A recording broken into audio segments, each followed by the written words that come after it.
Struggling to generate leads and to convert leads into paying customers? Here's 4 methods on how you can generate leads and to close leads faster. Number 1, documenting short form content. Having your hook, your value proposition, and a CTA to drive your traffic to your link to get awareness and for them to make a buying decision. Number 2, document live webinars. I just documented a video early on a lady that has done a live webinar and she has actually made a $900 sale. That is the power of documenting live webinars.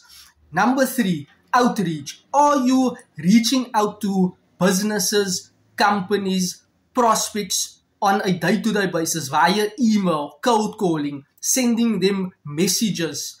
Are you actually getting known out in reality, sending these companies and businesses messages to see whether or not they are open to having a look at your products, your services, and your opportunity? So apply that now.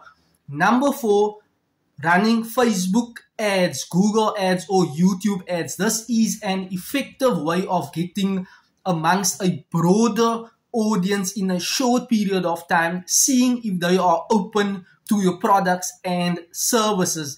These are 4 methods you must apply in order to generate leads and to convert leads much more faster, efficiently, and effectively. Thank you, and you're welcome.